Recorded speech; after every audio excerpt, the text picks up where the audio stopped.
Turner and Zach Jones. Guys, thank you so much for being here. Let's strip it down to basics. Bindi, what is natural capital? Natural capital is everything that sustains life. So it's air and it's soil and it's plants, and then it's how you monetize that. So whether through carbon or renewables or biodiversity credits. And so you've been speaking on panels throughout the week here. What have you guys been the main focus for you? Well, there's been questions around how do people participate in natural capital, and why are all kinds of institutional investors looking at natural capital, and why is it the buzzword? Zach, you're from the States. Welcome to Australia. Thank you. What are some of the key differences between where you're from and what you're seeing over here? Well, I think Australia is just so advanced with a regulated carbon market. You know, it's so export. What does the rest of the world want and need from us? You know, how can we monetize that value? So America kind of leads the world, but we're really lagging in carbon markets, regulated markets. So it's way more free enterprise, not as quantified. It's kind of the Wild West, which we feel is an asset, is Impact Ag in that space for us. But yeah, Australia is really ahead of us in that realm. What are the kind of stakeholders you look after? Well, it's really diverse. So from standard government, but also investor or the team you work with, so your employees and your crew, your community.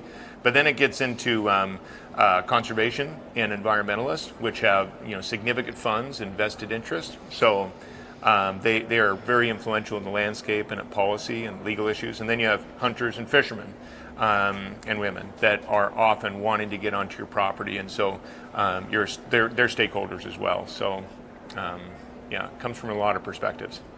Bindi, if we look at those looking to invest over here, what's the attraction?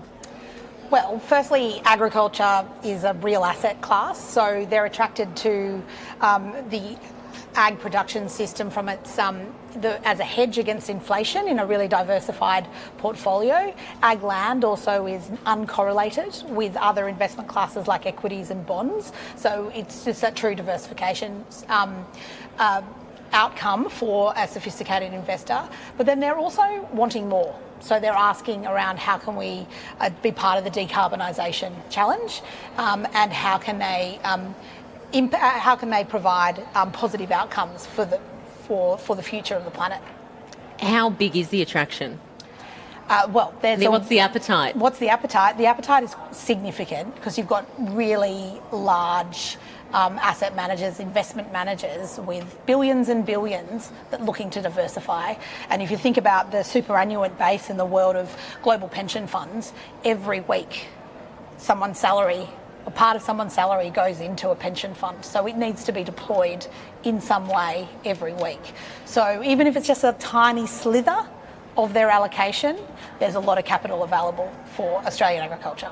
And what's some of the big differences between, say, Europe or other places compared to Australia? One of the things about Australia, as Zach mentioned already, is this regulated carbon market, and the fact that you have a government that monitors and manages all of our carbon projects, and it just really has it super verified. And so there's this demand for carbon credit, whether as a speculator or as an offset for their reductions. And then there's the fact that they can really stand by it because there's a third party verifying it. Thanks so much for your time, guys, on Beef TV. Thanks, Great, Andrea. thank you very much. Well, we know rural women are